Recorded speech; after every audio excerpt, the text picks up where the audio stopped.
As we all know, video games, most of them anyway, change over time. They respond to fan bases, bugs hopefully get squashed, or in so many other ways we seem to discover on a daily basis, what you bought really is a series of zeros and ones constantly shifting form week to week. One part of that then is weapon balancing, and what better way to rework with authority than with a sequel. I'm Scott from WhatCulture.com, and these are 9 overpowered video game weapons developers removed. Number 9, Sawn-Off Shotgun. Gears of War 3/Judgment. When a game has a large multiplayer component, balance is an integral part of the experience. For Gears of War 3, the multiplayer was, for a time, completely dominated by players wielding sawn-off shotguns, as the weapon was extremely overpowered and in the right hands could down someone in one hit. Of course, this meant that the delicate balance of the multiplayer component was in danger. Players were becoming increasingly infuriated with being blasted in the face by sneaky shotgunners, and Epic had to take steps. The shotgun was nerfed after that game's release, reducing the range of its spread. This meant that shotgunners had to get closer to inflict the high levels of damage they could have done previously from much further away than what you'd expect with a shotgun. In Gears of War Judgment, the sawn-off shotgun remains in the game, but its incarnation compared to the original in Gears 3 is significantly less powerful. In Gears 4 and Gears 5, the sawn-off shotgun is completely removed, yet to make another appearance in the series. Number 8, Crash Bandicoot 3's WUMPA Fruit Bazooka. If you were about during the 90s heyday of Crash Bandicoot, how amazing was it when Crash 3 handed you an actual flippin' bazooka that you could use to shoot enemies with Wumpa Fruit. However, as mind-blowingly brilliant as such a weapon was for Crash to enjoy,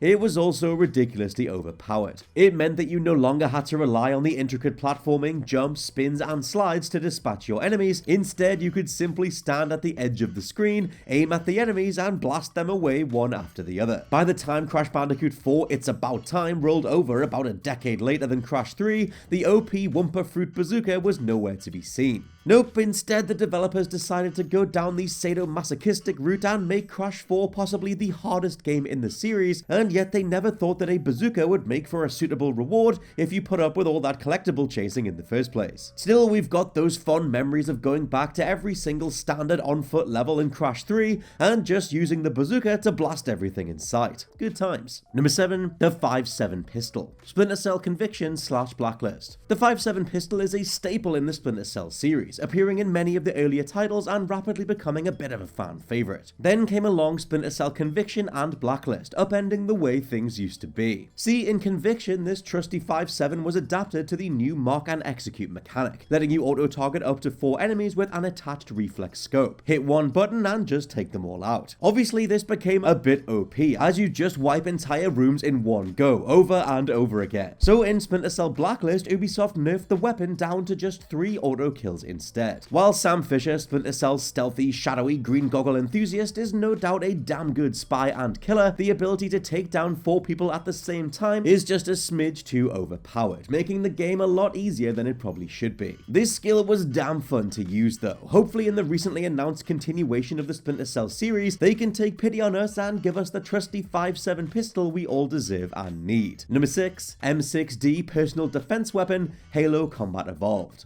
When is a pistol not a pistol? Well, when it basically functions as a sniper rifle as well as a pistol. If you cast your mind back to the original Halo Combat Evolved, remember how ridiculously OP that original pistol was. It was a marvelous machine, capable of everything from close quarters combat to shooting enemies from across the map. It was an absolute powerhouse, and to be quite honest, you could probably have played through the entire game using just the M6D. If you're playing multiplayer though, the pistol is perhaps the best overall weapon in the game. No matter what situation you find yourself in, this M6D personal defense weapon system has got you covered. In Halo 2 then, the original pistol was replaced by the Magnum. While this had decent stopping power, it lacked the oomph of the original firearm, and was nowhere near as effective against shields as the original one was. This could though be rectified by dual wielding Magnums, as Halo 2 introduced that mechanic instead. Number 5, the Chicago Typewriter. Resident Evil 4. Want to make playing through Resident Evil 4 an absolute breeze? Well, you need the Chicago Typewriter, a ludicrously overpowered submachine gun that can gun down pretty much any enemy in seconds. You'll need to work for it though. The Typewriter can be bought only after accumulating a large amount of points after beating the Assignment Ada minigame. The actual amount varies depending on which port of the game you're playing. It originally cost 1 million points, but has since been reduced to 300,000. Once unlocked though, you're in for an absolute blast, literally. The Chicago Typewriter has infinite ammo, doesn't need reloading, and is capable of doing 100 points of damage per second. Just point it, pull the trigger, and watch the carnage unfold. Although it's clearly an endgame, just have fun with this kind of weapon. Using it kind of fundamentally breaks the game, and it's then super easy to just complete the story. It's no wonder this hasn't appeared in any Resident Evil game since 4, because it messes with the game's balance in such a critical way. Number 4, M488 Portable Nuke, Just Cause 3. Just Cause has always been known for over-the-top action and ridiculous weaponry alongside some crazy traversal mechanics. However, Just Cause 3's M488 launcher might well be the most over-the-top weapon in the entire series. The launcher is essentially your typical rocket launcher, but it's instead equipped with a miniature nuclear-style warhead fueled by the material bavarium, which is a big plot point in Just Cause 3. In practice though, this gives you a massively overpowered weapon with the ability to cause explosions filled with crackling electricity. The explosive capabilities of the M488 are so massive that all other weapons pale in comparison. After launch, you can expect the M488 to produce an explosion that's 20 to 30 meters in diameter and up to 40 meters tall. Whatever you hit with it will be vaporized instantly, regardless of whether they're a person, a vehicle, or even a building. It can even destroy an entire outpost instantly if you're tactical enough with when you deploy. All of this is to say that the weapon is nowhere to be seen in Just Cause 4, replaced by the likes of the wind gun, because weather is a big part of Just Cause 4 overall, but there's no return to electricity-stocked nukes.